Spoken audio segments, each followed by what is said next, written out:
Hello বন্ধুরা, welcome back to Nasima's cooking recipe. আজ আবারও চলে এলাম নতুন আরেকটি রেসিপি আপনাদের সঙ্গে শেয়ার করতে। প্রত্যেক দিন আমি চেষ্টা করি নতুন নতুন রেসিপি নিয়ে হাজির হওয়ার জন্য, যাতে করে তোমাদেরও ভালো লাগে। তাই আজকে নিয়ে চলে এলাম একদম ঝরঝরে ব্রকলি ফ্রাইড রাইস রেসিপি। নর্মালভাবে ফ্রাইড রাইস আমরা প্রায় প্রত্যেকেই তৈরি করে থাকি, কিন্তু আজকের আমি বানাবো ব্রকলি দিয়ে ফ্রাইড রাইস। তাহলে চলুন রেসিপিটি দেখে নেওয়া যাক। প্রথমেই আমি এখানে নিয়ে নিয়েছি একটা ব্রকলি। এখন এটাকে কেটে ছোট ছোট টুকরো করে নিচ্ছি। নর্মালি এটা হাত দিয়ে ভেঙে নিলেই কিন্তু পাট পাট করে খুলে আসে। তারপর এর যে গায়ের আঁশগুলো রয়েছে সেগুলোকে একটু তুলে দেবো আর দিয়ে ছোট ছোট টুকরো করে কেটে নেব। ডাঁটাগুলো ফেলবো না, অন্য কোনো রান্নাতে ইউজ করব। এখানে আমার ডাঁটাগুলো লাগবে না, সেই জন্য আমি ছোট ছোট টুকরো করে কেটে নিচ্ছি। খুব বেশি বড় সাইজ রাখবো না, রাইসের সঙ্গে ইউজ করব। বেশি বড় রাখলে দেখতে আবার ভালো লাগবে না, সেই জন্য এরকম ছোট ছোট পিসে সবগুলো কেটে নেব। তো এই যে যতটা পরিমাণ লাগবে আমি ততটা এখানে কেটে নিয়েছি। এখন এগুলোকে একটু স্টিম করে নেব। ব্রকলির মধ্যে প্রচুর পরিমাণে ভিটামিনস, মিনারেলস, আয়রন, ক্যালসিয়াম পাওয়া যায়। এগুলোকে যদি সরাসরি আমরা জলে দিয়ে বয়েল করি তাহলে এ সমস্ত নিউট্রিয়েন্টসগুলো জলে বেরিয়ে যাবে, তাই এটাকে স্টিম করব। গ্যাসে আমি জল বসিয়ে দিয়েছি, তো এখন তার মধ্যেই স্টিমারটা বসিয়ে দিচ্ছি, দিয়ে এটাকে স্টিম করে নেব। আপনার কাছে এই ধরনের স্টিমার নাও থাকতে পারে। আপনি নর্মাল একটা কড়াইতে একটা স্ট্যান্ড বসিয়ে দিয়ে তার উপরে কোনো একটা পাত্রের উপরে রেখে ব্রকলিটাকে স্টিম করে নিতে পারেন। তো এই যে ব্রকলিটা এখন পুরোপুরি স্টিম হয়ে গেছে। আমি একটু হাত দিয়ে দেখিয়ে দিচ্ছি এটা কতটা সেদ্ধ হয়েছে। এই যে পুরো ডাঁটাটা পর্যন্ত সেদ্ধ হয়ে গেছে। 7-8 মিনিট হলে খুব ভালোভাবে এটা সেদ্ধ হয়ে যাবে। এখন আমি গ্যাসে একটা কড়াই বসিয়ে দিয়েছি, তার মধ্যে দিয়ে দিচ্ছি ছোট্ট চামচের 3 চামচ ঘি। আমি এখানে তেল ইউজ করলাম না। তার উপর দিয়ে দিলাম আধা চামচ গোটা জিরে।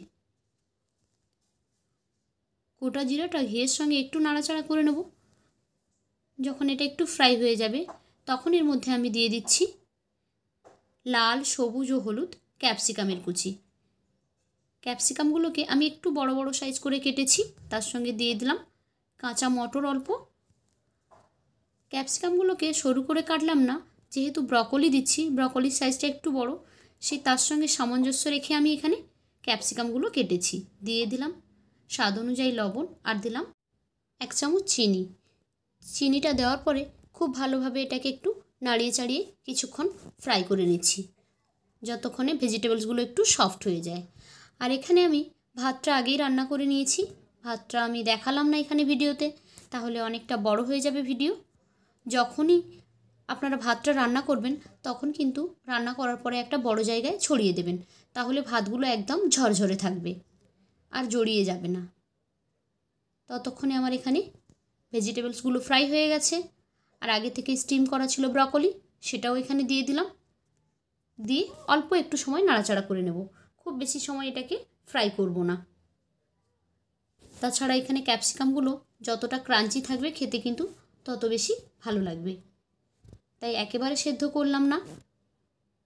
মোটামুটি 1 মিনিট মতো একটু নাড়াচাড়া করে নিচ্ছি।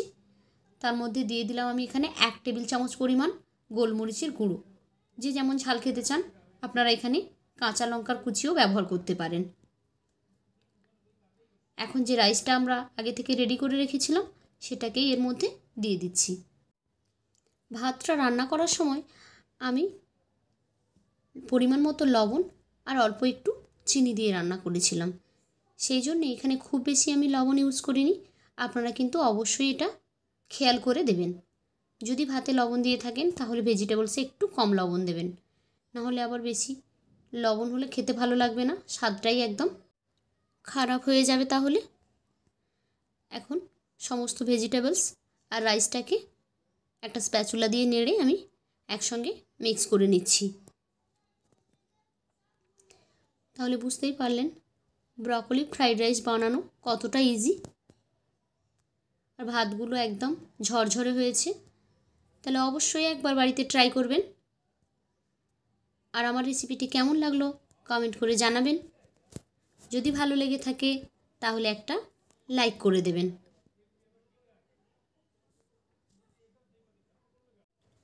আর যারা আমার চ্যানেলে ভিডিওটি প্রথমবার দেখছেন তাদের কাছে অনুরোধ করছি চ্যানেলটিকে সাবস্ক্রাইব করে বেল আইকনে ক্লিক করে নোটিফিকেশান অল করে দেবেন। তাহলে নতুন ভিডিও আপলোড করলে সেই ভিডিওর সঙ্গে সঙ্গে পৌঁছে যাবে আপনাদের ফোনে। আর যারা আমার ভিডিও নিয়মিত দেখে তাদেরকে তো অসংখ্য ধন্যবাদ। তো আজকের মতো বিদায় নিচ্ছি। আবারও ফিরে আসবো অন্য কোনো দিন অন্য কোনো নতুন একটি রেসিপি নিয়ে। ততক্ষণ সবাই ভালো থাকুন, সুস্থ থাকুন। Bye bye.